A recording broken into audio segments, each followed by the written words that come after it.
United have just finished the game, final whistle has just blown and they have won 0-3 against Southampton away from home. How long has it been since we've seen Man United score 3 goals in a game? Big result for United and Ten Hag. We're going to be discussing that and lots more in today's show. So that is 6 points in the first 4 games for Manchester United. What performance it was very interesting. Now the start of this game wasn't straightforward. Southampton looked fairly good. I mean, they looked really good on the ball. United were making lots of silly mistakes, giving the ball away, and United kept losing the ball back in the defence. Every time someone brought the ball out, whether it was Dalot or Mazraoui, they kept losing the ball, and Southampton were transitioning very quickly and attacking United. So there was some real worrying signs at the start of the game. I mean, I was not comfortable watching the game, and in mid first half, Southampton got awarded a penalty.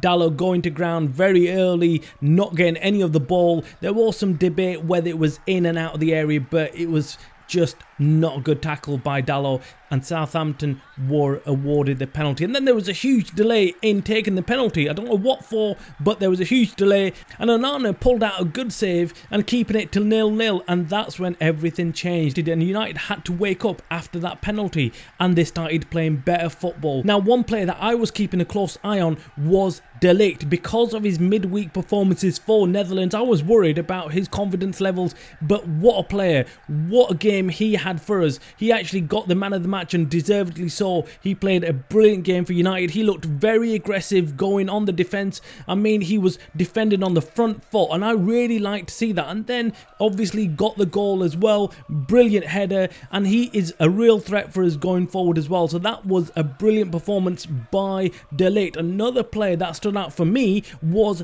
Amad Diallo. He offers so much more than Anthony. The tricky winger and the ball that he plays at the end of everything that he does is much better than Anthony. I can see why Ten Hag is choosing to play him over Anthony. I mean, look, Anthony does things that even his teammates do not expect and do not know what he's doing. So Anthony, I guess, himself doesn't know half the time what he's going to do next. Whereas Diallo, you can see what he's thinking in his head, and his teammates know exactly what he's going to do next. And we really saw the best of Diallo in this game. And as the game went on, he became more and more confident and was causing a lot of trouble for Southampton. Marcus Rashford also got a goal in the game. Very good for his confidence levels, because he was without a goal for some time. He looked very good actually later on in the game and took a few more shots and looked really dangerous, and hopefully he can start getting some more goals for United this season. Onana with the penalty save also had a decent performance for United. And then we got to see Manuel Ugarte, the guy we've been waiting for all this time,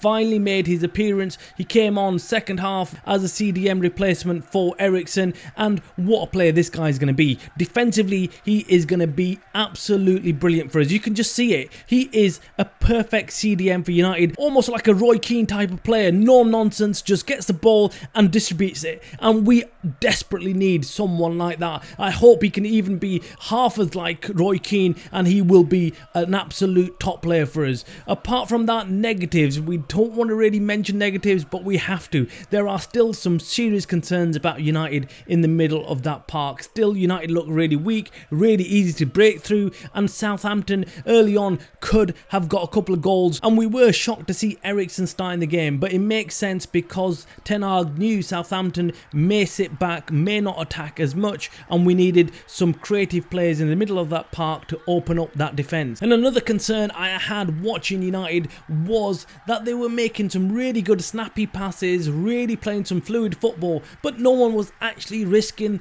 taking a shot and actually going for goal, and that was a bit negative. I was really hoping that United could really go out there and thrash Southampton 4-5-0, but they didn't manage to do that. Finally, Garnacho did score the third goal really late on in the game in injury time, which was again a very good finish by him. Garnacho came on for Rashford really late on in the second half, but he had a decent performance as well, decent cameo performance. But overall, very happy with a 3-0 win for United. Very happy that De Ligt got his first goal and he can build build on the confidence. And we know that De Ligt has a real special relationship with Ten Hag, and there's a trust element in there, and really believes in Ten Hag. So hopefully his performances for United can be a lot different to his performances for Netherlands. Drop your comments below on what you thought about today's game. What did you think was positive? What was negative? Which player stood out for you? Was it De Ligt or was it somebody else? Was it Diallo? In fact, it was a close call with Diallo and De Ligt. Who could have been the man of the match was very, very difficult. I could have gone for Diallo as well,